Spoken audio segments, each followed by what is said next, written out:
Assalamualaikum warahmatullahi wabarakatuh. Ila hadratin Nabil Mustafa Sayyidina Rasulillah sallallahu alaihi wasallam wa ala alihi wa ashabihi khususan musannif Safinatin Najah wa jami'i masyayikhina wa masyayikhina syai'ulillahi lahumul fatihah.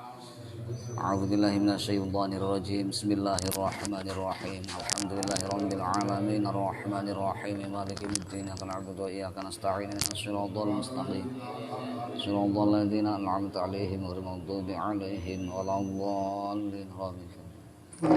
Bismillahirrahmanirrahim. Qala al-musannif rahimahullah wa nafa'ana bihi wa bi 'ulumihi wa amaddana bi asrarihi wa a'ada 'alaina bi barakatihi fid dharaini amin ya rabbal alamin.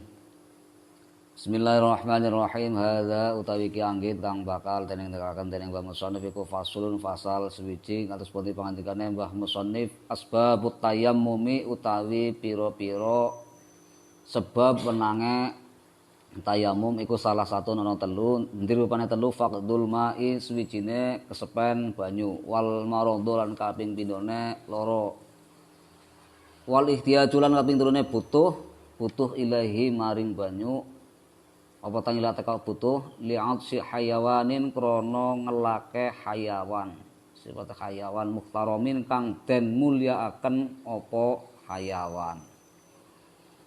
Pasal ini menerangkan tentang sebab-sebab diperbolehkannya tayamum. Sebab-sebab diperbolehkannya tayamum itu dijelaskan di sini ada 3. Yang pertama adalah kesepen banyu, tidak ada air, tidak menjumpai air baik di rumah maupun dalam perjalanan. Namun tayamum ini ada peraturannya, kalau memang tidak ada air, kalau mau sholat itu persyaratannya harus tayamumnya dilakukan setelah masuk waktu sholat. Insya Allah nanti pada pasal selanjutnya akan diterangkan bagaimana aturannya tentang tayamum yang karena tidak ada air. Kemudian yang kedua adalah al-marad. Marad artinya loro-loro ke lara, artinya meriang, sakit. Nah, sakit yang diperbolehkan tayamum jadi sakit itu ada 3 macam, ada 3 macam atau ada 3 bagian. Yang pertama ayyakhofa ma'hul wudu'a ayyakhofa ma'hu bil wudu'i fautar ruhi au fauta'udwin au fautaman fa'atil wudu'i. Yang pertama sakit yang pertama adalah dia khawatir kalau wudu itu khawatir rohnya itu bisa pergi dari badannya alias mati. Jadi dikhawatirkan kalau terkena air atau wudu bisa menyebabkan kematian. Ini atau bila terkena air wudu maka menjadi anggota badannya itu menjadi tidak ada atau menjadi rusak lah. Atau bila terkena air hilang manfaatnya anggota wudu. Nah, ini sakit golongan yang pertama. Nah, yang seperti ini diperbolehkan untuk tayamum. Kemudian yang kedua, sakitnya itu menyebabkan dia khawatir bertambahnya penyakit. Sakitnya itu semakin bertambah. Nah, ini juga termasuk yang diperbolehkan untuk tayamum. Tapi anggar kenang banyu wudu itu menyebabkan sakitnya bertambah parah. Ini golongan yang kedua. Penyakitnya tambah mak. Kemudian yang ketiga, nah sing nomor 3 ya, sing perlu diperhatikan. Kadang-kadang wong salah kaprah. Yang ketiga, khawatir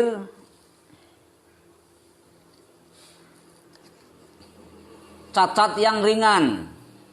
Cacat ringan. Orang khawatir cacat ringan seperti adanya bekas penyakit cacar.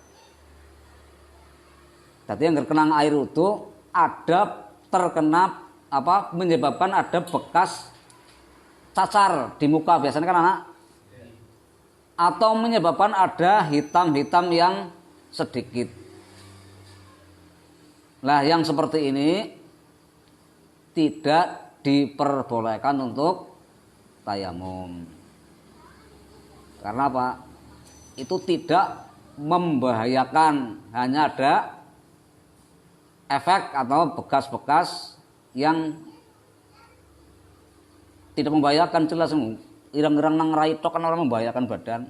Jadi masih bisa menggunakan air karena tidak berbahaya untuk badannya. Maka yang seperti ini tidak boleh tayamum. Kemudian sebab diperbolehkannya tayamum yang ketiga adalah al-ihtiyaju ilaihi li'atsi hayawanin muhtaramin. Membutuhkan air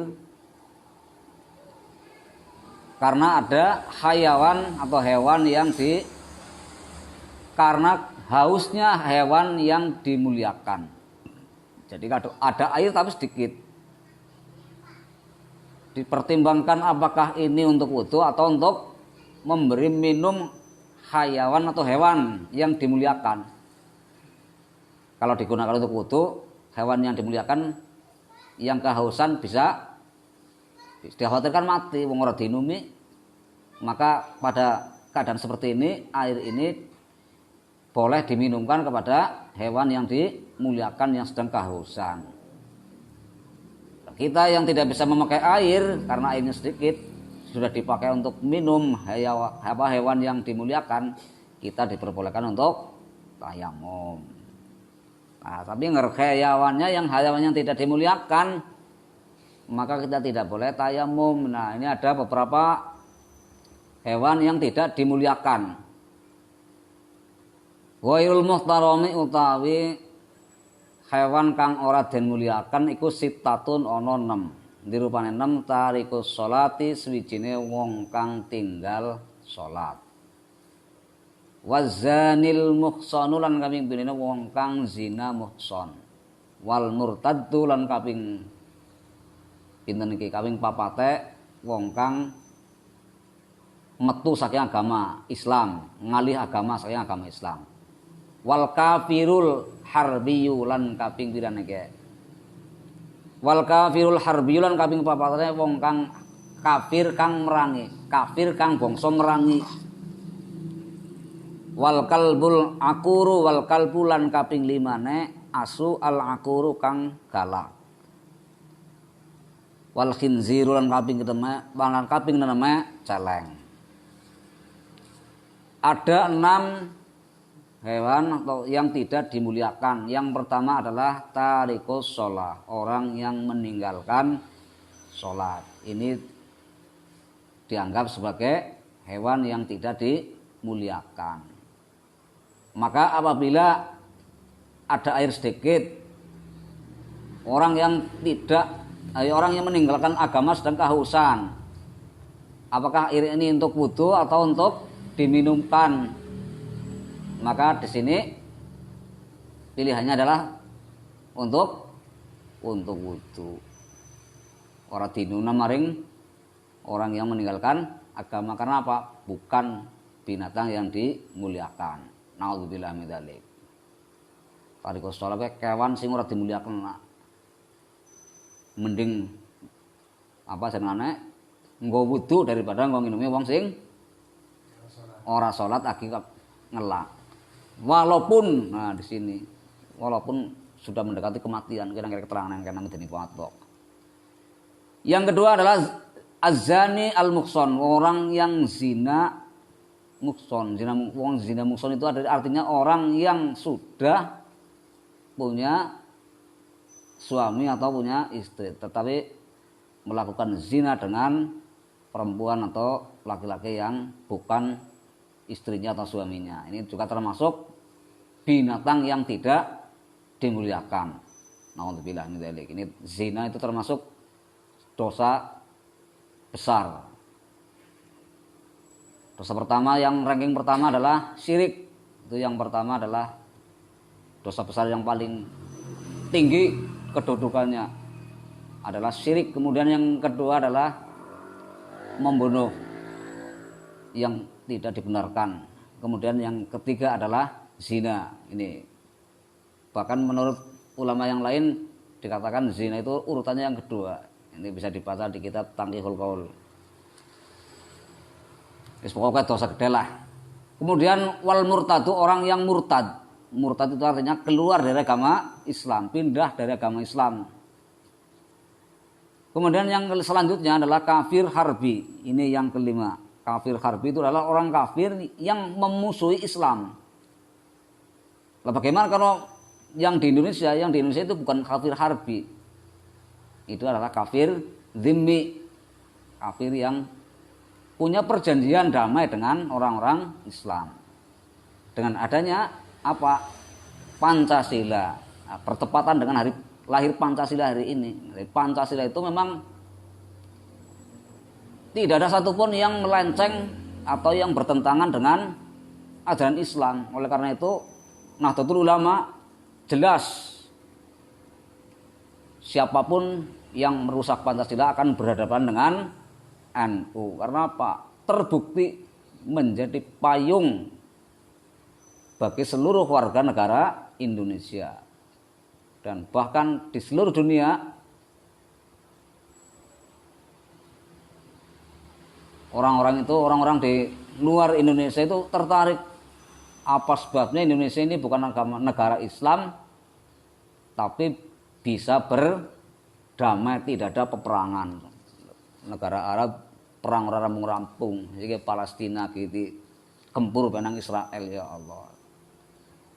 Ya moga-moga cepat berakhirlah. Palestina itu negara yang pertama yang mengakui kemerdekaan Indonesia. Itu Palestina. Indonesia itu berhutang budi dengan Palestina. Makanya kemarin ada duta besar Palestina bertamu langsung ke kantor PBNU, ya minta dukungan lah.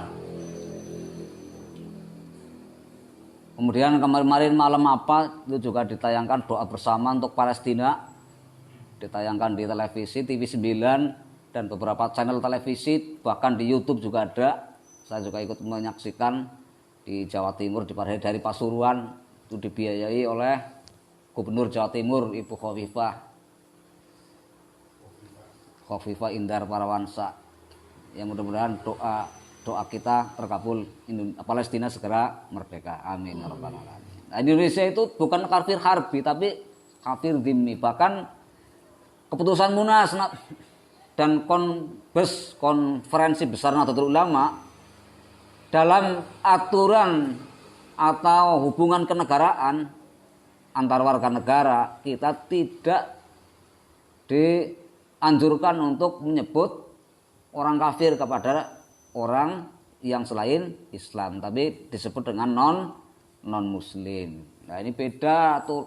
Ini kan dalam aturan negara, bukan mengganti surat Al-Kafirun menjadi surat non muslim. Itu pemikiran yang sangat pendek.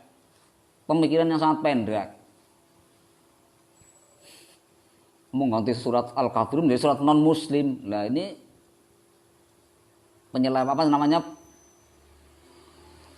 sangat pendek. Bukan begitu maksudnya. Ini adalah dalam hubungan sebagai warga negara. Kafir, ya orang patut banget lah. Masalah ngumoring wong disebut jenenge kafir, nanti kowe kafir. Ngelarani banget mbok. Ngelarani. Maka disebut dengan non muslim. Karena mereka damai dengan kita.